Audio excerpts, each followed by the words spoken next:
Il veut nous amener et nous corriger et nous ramener sur le bon chemin par sa parole, premièrement. Et là, aujourd'hui, on va aller dans 2 Timothée. Là, je vais peut-être faire courir un peu l'équipe là, au verset. Je ne sais pas à quel point ils sont rapides, mais je vais commencer dans 2 Timothée, chapitre 4, s'il vous plaît. Pendant que vous y allez, dans votre Bible.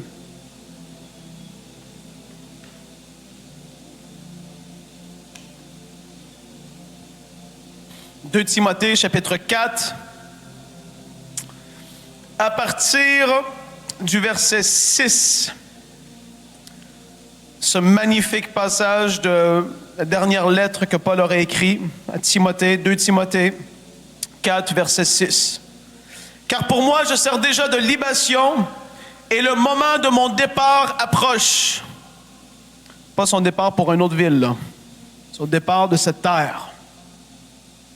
Ouh!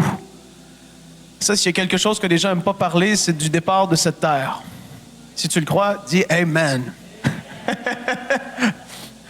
Mais pour nous qui sommes sauvés, c'est comme une promotion. C'est dur de le voir comme ça. Moi, je suis pas... vous savez, je suis pas du tout suicidaire, là. Mais j'ai hâte quand même de voir mon roi de gloire face à face. Et quand quelqu'un ici sur la terre meurt et on sait que cette personne était sauvée, on n'a pas à être triste ou à vivre une tristesse comme ceux qui ne connaissent pas Dieu le vivent. Oui, on peut être attristé, mais en même temps, il y a cette joie de savoir qu'elle a rejoint ceux qui nous ont devancés. Et là, Paul ici, s'il y a quelqu'un qui peut... Vous savez, Paul a même écrit, moi j'ai hâte de partir, mais à cause de vous, tu sais, tu te sens quasiment mal quand il dit ça. À cause de moi, il reste. Mais il dit, à cause de vous, je vais rester parce que j'ai encore quelque chose à faire sur terre. Mais là, à la fin de sa vie, il est là et il dit, j'ai combattu le bon combat. Quel est ce combat? Le combat de la foi. C'est pas n'importe lequel combat. C'est pas le combat contre tel péché toute ta vie. Ça devrait pas être comme ça. C'est le combat de la foi. Ce qui va être mis à l'épreuve dans ce monde, c'est votre foi. Tout dans le siècle présent cherche à faire dévier notre foi.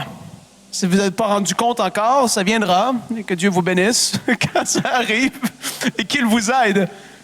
Parce que si vous n'en êtes pas rendu compte encore, tout va contre la parole de Dieu de plus en plus et tout va à l'encontre de ce qu'il a dit dans sa parole. Et tout fait que... Tout est là pour faire que c'est de plus en plus, entre guillemets, un combat de vivre sa foi au quotidien. Dans certains pays, on pourrait dire que c'est plus facile. Dans d'autres pays, mais honnêtement, on s'en fiche, mais complètement. Que tu sois dans un autre pays, il va y avoir un autre combat, entre guillemets. Il va y avoir d'autres tribulations, d'autres difficultés. Il va y avoir d'autres choses qui... Là, tu sais que Dieu t'a placé ici. Et il t'appelle à combattre le bon combat. J'ai combattu le bon combat, j'ai achevé la course et j'ai gardé la foi. Comment est-ce qu'il y en a qui savent que dans une course, c'est pas toujours facile? Certains parmi nous, moi inclus, je sais pas, pasteur Vanessa pour elle, mais ça fait des années quand même que j'ai pas couru une longue distance. Et des fois, quand on se remet à courir des longues distances, notre corps, on se dit, ouais, ok, finalement, j'étais pas si en forme que ça. Moi, j'ai fait de la boxe pendant des années. Ouais, j'étais boxeur. Mon grand-père était boxeur, champion canadien professionnel. Et quand je boxais, je faisais de la corde à sauter et je courais. Je courais avec des intervalles de sprint. Je courais, j'étais en forme. Pourquoi je vous dis tout ça? C'est juste pour que vous puissiez comprendre que dans une course, des fois, il y a des sprints. Des fois, il faut ralentir la cadence. Mais l'important, c'est de finir la course. Et là, spirituellement, vous êtes dans une course. Moi, je vais le dire marathon. Et l'important, c'est de finir la course. Que quelqu'un dise « Amen ». C'était là qu'il fallait le dire, Amen. L'important, c'est de finir la course. Il y a ce sprinteur olympique, c'était le 400 mètres. Il s'appelle Derek Redmond. Et si vous ne connaissez pas son histoire, je vais vous la raconter très rapidement. Tous les espoirs se portaient vers lui aux Jeux olympiques. Le 400 mètres, c'était lui le favori, c'était son année. Et il était là au départ, et là la course commence. Pouf, il se met à courir. Tout le monde, les commentateurs, oh, on les regarde, il part. Derek Redmond est là, il va partir la remontée, à peu près à 150, 180, 200 mètres dans la course, en plein milieu. Il courait, l'athlète chevronné qui semble forcément être fort, etc. Il court, et là, paf! Derrière sa cuisse, les muscles déchirent. Il s'effondre en plein milieu de la piste olympique, devant des dizaines de milliers de personnes en vrai et devant possiblement des centaines de millions à travers la télévision qui regardaient. Quelle déception d'être tombé en pleine course. Vous voyez où est-ce que je veux m'en aller avec ça, hein? Comment est-ce qu'il y en a qui se sont effondrés en pleine course? L'apôtre Paul le dit même qu'il y en a qui l'ont abandonné. Par amour pour le siècle présent. Par amour pour le siècle présent.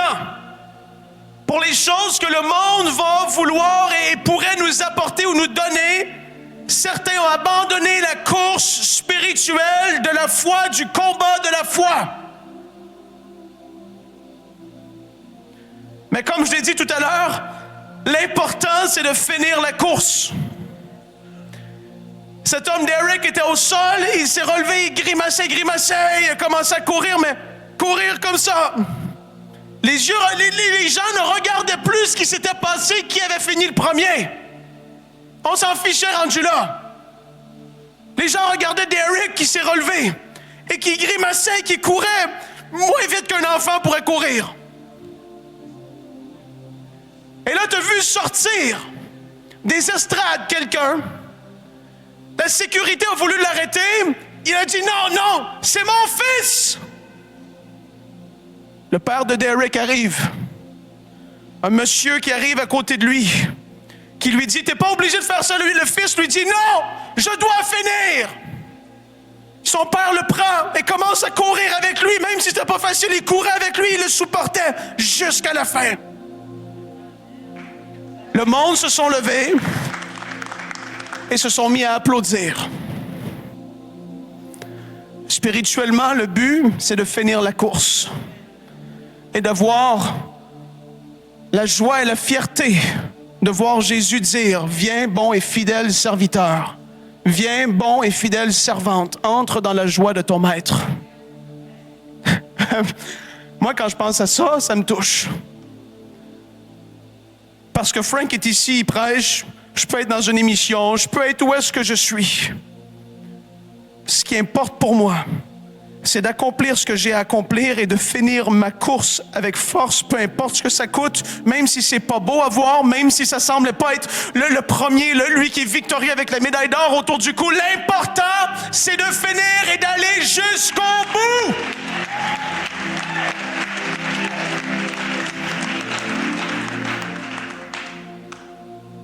Tellement de choses vont être là à vouloir nous arrêter dans notre vie et dans le monde présent.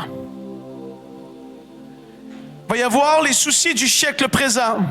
Et ça, c'est Jésus qui en parle lui-même dans Marc chapitre 4.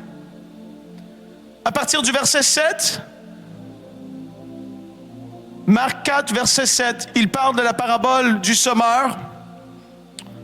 Il parle qu'il y a une semence qui est la parole qui tombe parmi les épines. Et les épines montèrent et l'étouffèrent et elle ne donna point de fruits.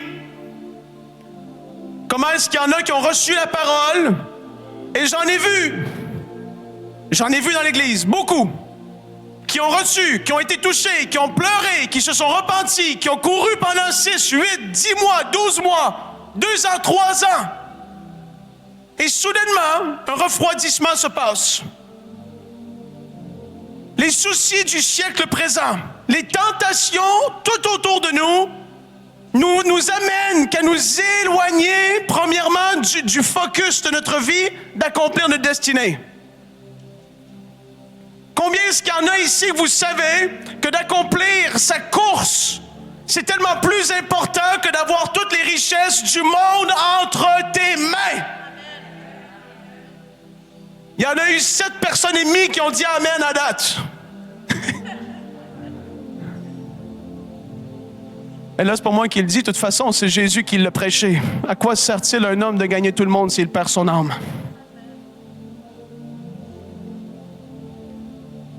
Les soucis du siècle présent vont vouloir nous détourner. Et Jésus l'explique dans Matthieu, chapitre 13 et le verset 22, il dit « Celui qui a reçu la semence parmi les épines, c'est celui qui entend la parole, mais en qui les soucis du siècle et la séduction des richesses étouffent cette parole et la rendent infructueuse. »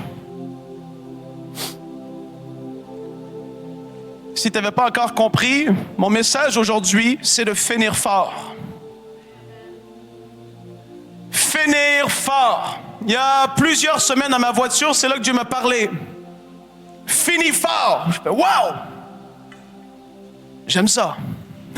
Ah, ça me parle. C'est le style de message qui me parle. Parce que Dieu sait à quel point que dans ces dernières heures dans lesquelles nous vivons sur cette planète, il y a besoin d'avoir une Église consacrée plus que jamais. Auparavant, plus que jamais. On a besoin d'être vendus, mais tout entier, pour l'Évangile, pour Dieu, pour tout ce qu'il a fait pour nous. Jésus a tout donné. On est appelé à tout donner en retour. Il y en a que ça va contre leur façon de penser, mais pourtant, c'est tellement clair dans la parole. Des fois, on donne des messages où est-ce que c'est plus difficile à entendre.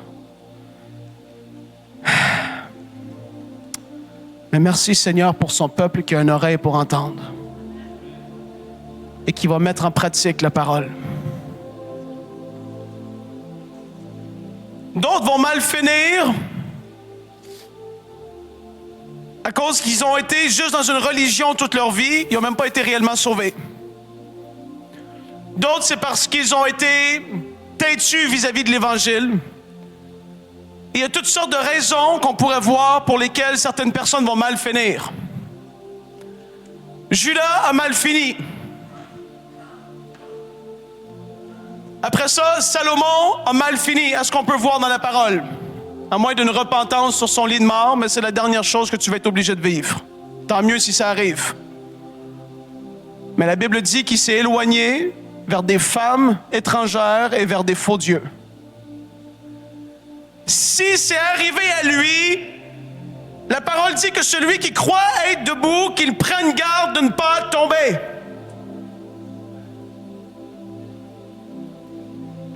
Je vous le dis, on n'est pas les premiers à passer par là, frères et sœurs. Il fait 2000 ans que l'Église existe. Et le diable, il n'est pas à ses premières tentations. Le monde spirituel n'est pas là pour jouer à des jeux. C'est réel ce qu'on dit et ce qu'on prêche. L'enfer existe et le ciel existe. Il y a la persévérance jusqu'à la fin qui doit être là. Il y a une vie de consécration qui doit être présente. Il y a une vie de sainteté qui doit être présente. Même si ce n'est pas la chose la plus agréable à entendre. C'est pas parce que dans les églises, peut-être que c'est plus prêché, que ça ne veut pas dire que c'est pas biblique ou important. Même plus loin, dans 2 Timothée, chapitre 4, l'apôtre Paul parle même justement de des personnes qui veulent entendre des choses qui sont agréables au verset 3.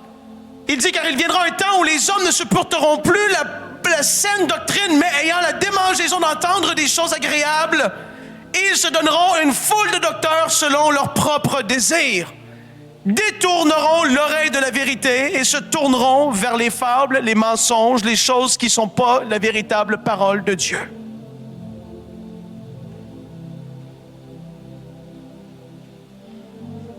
Je vais voir 3 choses principalement que je veux vous encourager à pouvoir faire dans cette fin d'année. Et non seulement dans cette fin d'année, mais dans le restant de votre vie. Parce qu'on ne sait jamais, jamais, jamais quand est-ce que ça peut s'arrêter. Et je ne dis pas ça pour faire des peurs, mais c'est la réalité.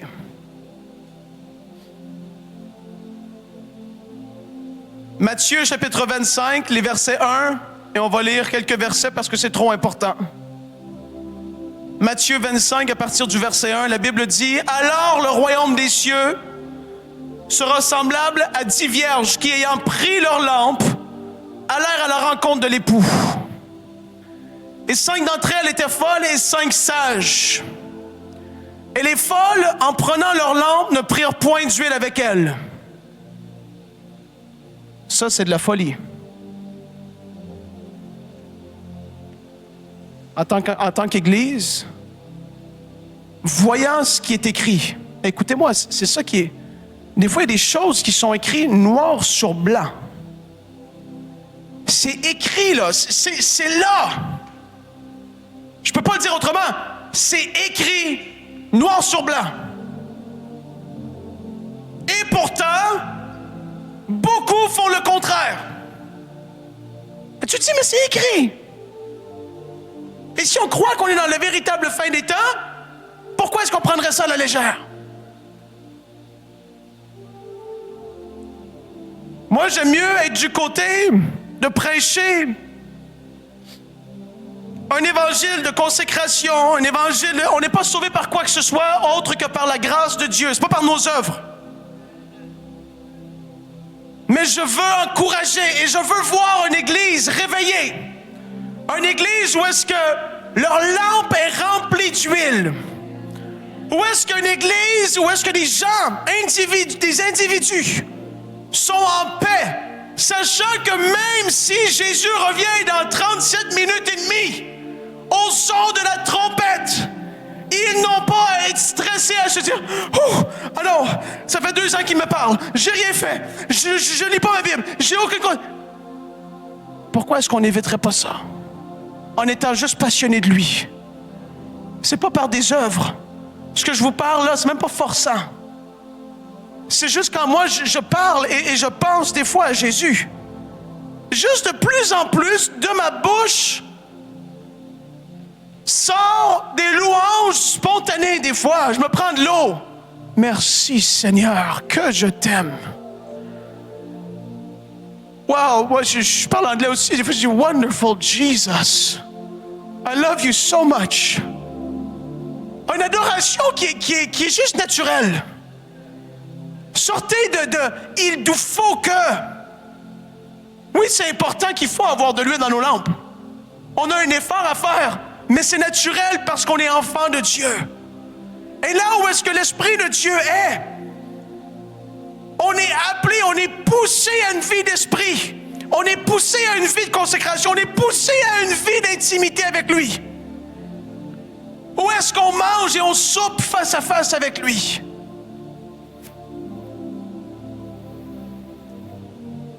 Juste de prendre un repas avec le Seigneur. Hein? Ouais. Tu prends un repas avec lui. Où est-ce que tu parles au Seigneur? On l'adore, le Seigneur. On adore le roi des rois. Mais à un moment donné, il veut te parler aussi. Puis il veut que ce soit une discussion à double sens. À un moment donné, tu dois juste lui parler. Naturellement, comme tu parles à ton mari, à ta femme, à tes enfants, à tes amis, à tes oncles, peu importe qui. Et même quand c'est difficile, même quand tu as envie d'abandonner, même si tu penses que tu n'es pas le meilleur des chrétiens sur la terre, souviens-toi de ce que j'ai dit tout à l'heure, l'important c'est de finir ta course. Il aime bien mieux que tu dises « Jésus, je ne sais plus comment faire. À l'aide! » Que tu te penses comme étant ci ou ça ou je ne sais pas quoi. Et veut des gens humbles. Des gens qui vont dire les vraies choses, qui vont discuter avec lui, un à un. Finir fort, ça va se faire dans l'intimité. Jésus a fini fortement, tellement fort. Mais avant que ça se finisse avec force, avec accomplissement, avec victoire, avec triomphe, avec le pardon de l'humanité, avec les démons, les principautés de démolis, avant la résurrection d'entre les morts glorieuse, il y a eu ce combat dans l'intimité avec le Père. T'imagines si Jésus a dû lutter lui-même pour accomplir, pour pouvoir finir fort. Il y a eu un combat qui était là. Il n'y a aucune honte à avoir à ce qu'il y ait un combat à finir fort. À être vrai et être humble et authentique avec Jésus. Il n'y a aucune honte à avoir à fléchir le genou, à pleurer et dire « Je ne sais plus comment faire. » Seigneur, la passion, j'ai la vie, il y a 17 ans, c'était là, mais je ne sais plus où est-ce que c'est rendu. Il n'y a aucune honte à ça. Il préfère ça que tu continues à t'égarer de plus en plus. Il préfère un cœur humble et brisé que quelqu'un hautain qui pense pouvoir tout accomplir par ses propres forces.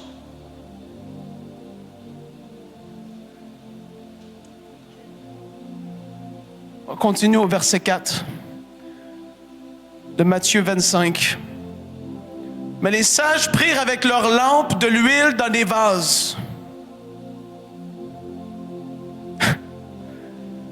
Il y avait de l'extra dans des vases. Elle représente une consécration. Un endroit où est-ce qu'il ne manque pas. Et la bonne nouvelle, c'est que peu importe ta condition sociale, peu importe ton compte en banque, peu importe tes émotions, les montagnes russes que tu peux vivre, peu importe où est-ce que tu habites, peu importe de quel pays tu viens, ni de ta descendance, qu'elle semble avoir été bénie ou que ça semble avoir été malédiction sur malédiction, la bonne nouvelle, c'est que personne, même pas le diable lui-même, peut t'enlever l'huile que tu as mis de côté par ta propre consécration, par ta propre intimité. Personne sur cette terre ne peut t'enlever l'huile que tu as mis de côté. Même si les choses semblent mal aller, tu as de l'huile de côté. Même si les gens autour de toi ont arrêté de se mettre de l'huile de côté, toi tu continues parce que tu sais que tu as des comptes à rendre toi-même. Tu sais qu'au moment où est-ce que cette trompette va sonner, ce ne sera pas ma mère elle a dit que, ou mon ami m'a dit que. Mais tu le sais que c'est un à un, toi et ton roi. Ça, c'est la bonne nouvelle. Personne ne peut toucher à ton huile. Seigneur, gloire à toi. Ah, que tu es bon. Que tu es bon. Nous t'adorons. Les choses que tu as pensées et mises en place dépassent notre entendement. Personne ne peut prendre notre salut. Personne ne peut prendre notre huile. Merci, Seigneur. Comme l'époux tardait, toutes s'assoupirent et s'endormirent. Et au milieu de la nuit, on cria, voici l'époux allait à sa rencontre. Alors toutes ces vierges se réveillèrent et préparèrent leurs lampes. Et les folles dirent aux sages, donnez-nous de votre huile, car nos lampes s'éteignent.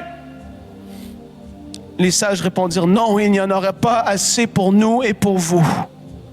Allez plutôt chez ceux qui en vendent et achetez-en pour vous.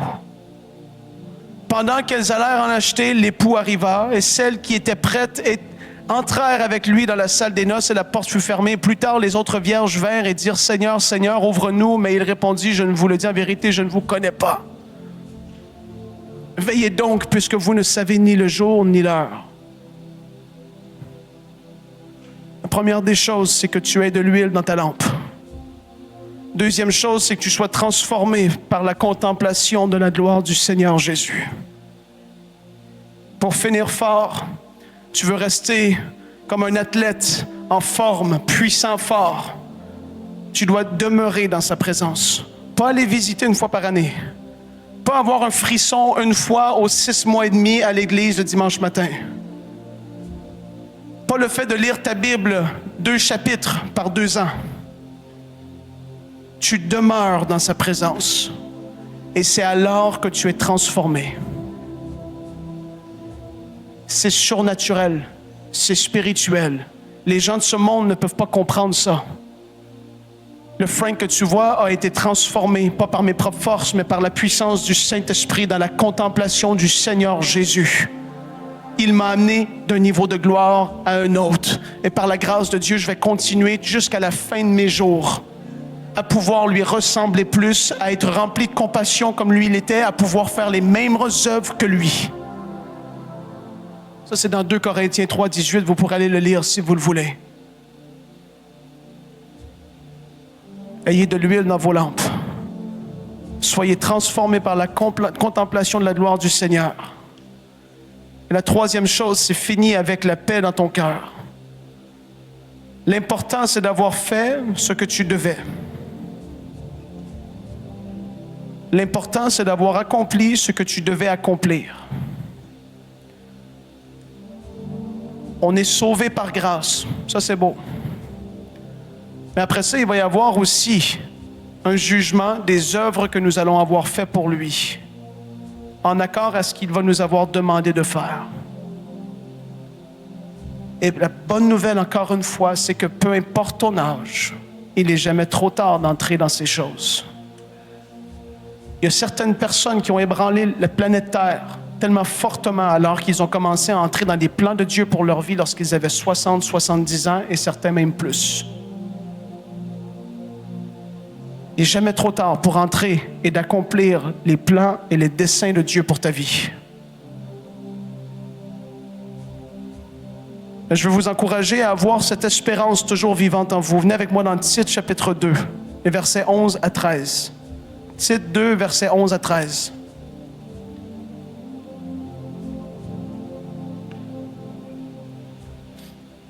La parole dit, car la grâce de Dieu, source de salut pour tous les hommes, a été manifestée.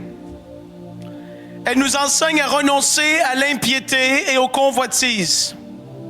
Regardez là, on est enseigné, on est poussé à renoncer à l'impiété et aux convoitises mondaines et à vivre dans le siècle présent selon la sagesse. Regardez, on est invité à vivre dans le siècle présent selon la sagesse, la justice et la piété. La sagesse qui vient de la parole de Dieu nous est communiquée et révélée par le Saint-Esprit.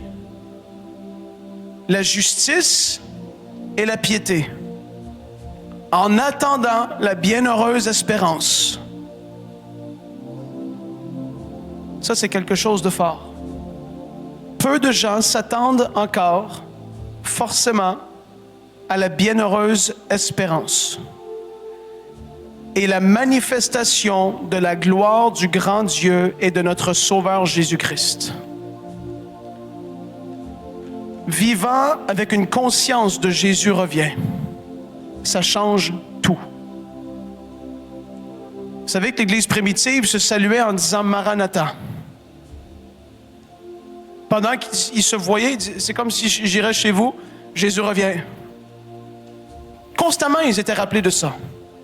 Constamment. C'était une Église qui était réveillée spirituellement. Premièrement, tu donnais ta vie à Jésus dans ce temps-là, et si tu te faisais baptiser, l'Empire romain avait dit que si quelqu'un se faisait baptiser, il était digne il pouvait être mis à mort. Ils ne jouaient pas à des jeux. On ne vient pas à l'Église en jouant à des jeux. On ne joue pas à la chrétienté. C'est des choses très sérieuses. Et puis à la fin de notre vie, il y a ces comptes qui vont être à rendre.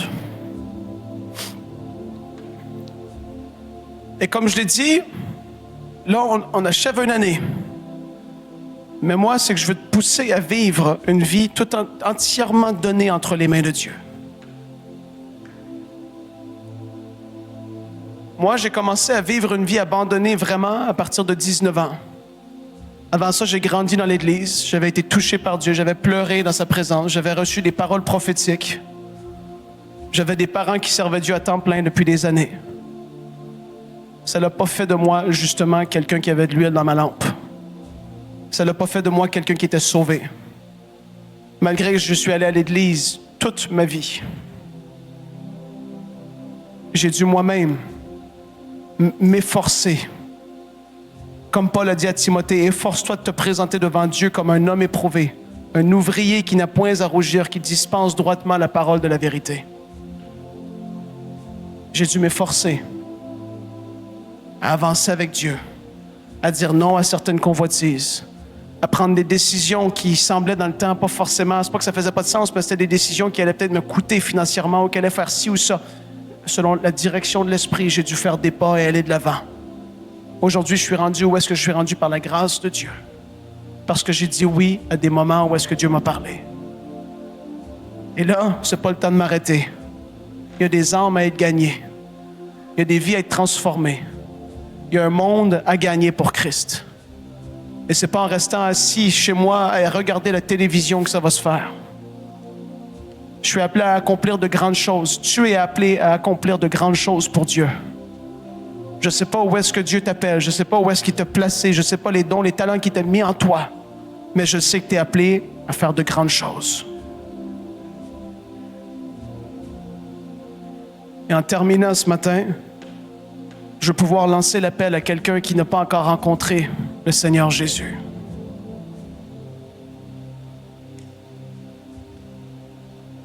Et je vais pouvoir raconter cette histoire rapidement.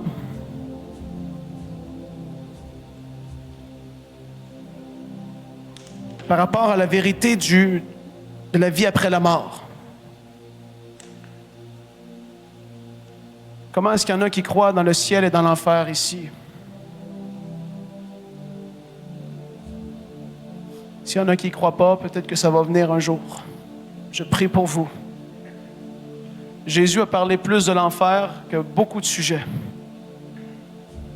Ne pas avoir honte de parler de l'enfer dans l'Église, c'est pas pour faire peur, c'est pour avertir.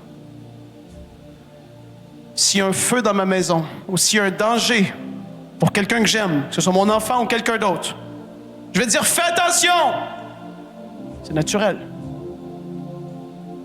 Et en tant qu'enfant de Dieu, on est supposé dire au monde entier, attends un peu, Dieu a tout fait pour pouvoir nous sauver. Maintenant, c'est à nous de l'accepter. Dieu a fait ce qu'il pouvait faire.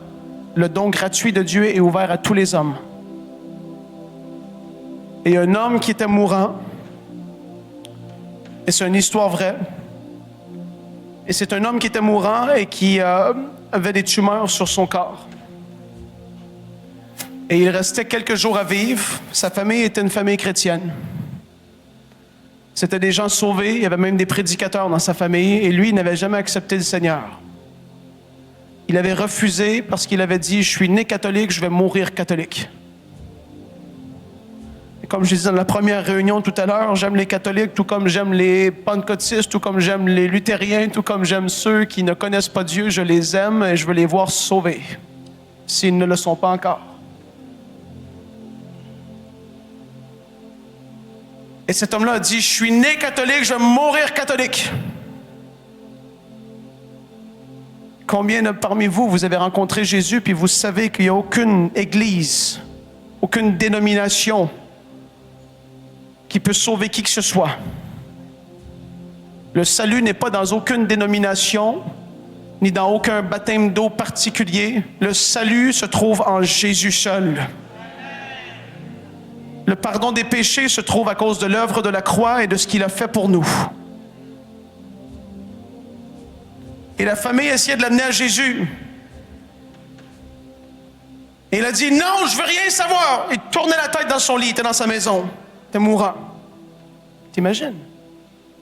À la fin de sa vie, naturellement parlant, il mourrait dans quelques heures. Et son neveu, qui est un prêcheur et qui racontait cette histoire-là, lui a envoyé une lettre de 4 pages. Où est-ce qu'il a expliqué le salut à son oncle? Où est-ce qu'il a déversé son cœur? Où est-ce qu'il a dit, je t'aime tellement, je veux... Sa femme, elle a dit, hey, ton neveu t'a envoyé une lettre. Il a dit, je veux pas la lire. Et il était dans son lit, une infirmière est arrivée de l'hôpital parce qu'il allait mourir prochainement. Il devait avoir une infirmière qui était là. La famille ne la connaissait pas. Une longue histoire courte, il a refusé le salut. Et lorsque le temps pour lui de partir est arrivé, il s'est mis à crier, à frapper dans l'air. La famille l'a vu. Spirituellement, il l'a vu dans le monde invisible. Ah! Il a commencé à crier. Et l'infirmière, elle a regardé la famille, elle a dit, lui, il ne connaissait pas Jésus. Sa famille a dit, non, comment vous savez? Elle a dit, j'ai vu des centaines de personnes mourir. Tu vois ceux qui connaissent Jésus et qui ne le connaissent pas.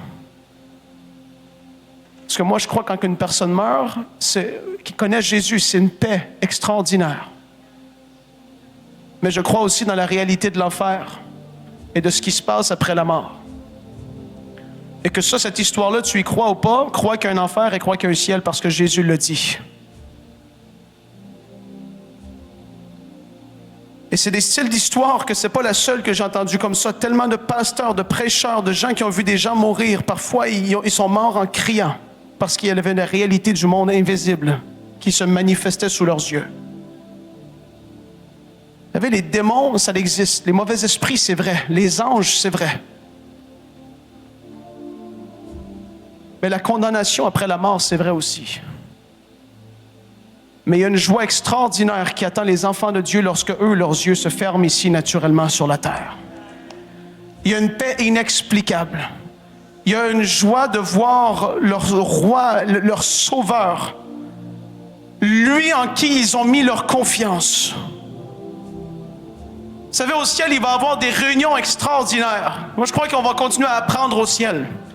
Je crois qu'il va y avoir des réunions où est-ce que Jésus va prêcher, où est-ce qu'il va nous enseigner, où est-ce qu'on va le voir, où est-ce qu'on va l'adorer. Peut-être Josué peut-être qu'il va adorer au ciel. Ouais, il va chanter. Moi, je vais crier, je vais sauter. Je me suis retenu un peu un matin, mais wouh! Des fois, tu as envie de sauter, crier, te réjouir. Au ciel, ça ne sera pas mort, on ne sera pas en train de flotter sur des nuages, à perdre notre temps. Et la réalité du ciel, les amis. Et il y a cet autre homme de Dieu qui est mort, Rex Humbard. Rex Humbard, c'est un grand prêcheur aux États-Unis. C'est son fils qui a raconté l'histoire, qui était à côté de lui lorsqu'il est mort. Moi, j'ai vu des gens mourir aussi. Et c'est pas quelque chose que tu veux vivre à tous les jours. Et il y a des gens, des infirmières, des docteurs, des gens qui wow, ils voient ça constamment. J'ai vu des gens mourir d'une façon que c'était pas drôle. Et là, lui, cet homme de Dieu-là, était chez lui aussi. Ça fait pas longtemps, ça fait pas 200 ans, c'est récent. Dans les années 2000. Il est mort chez lui, il a servi Dieu toute sa vie. Je termine avec cette histoire.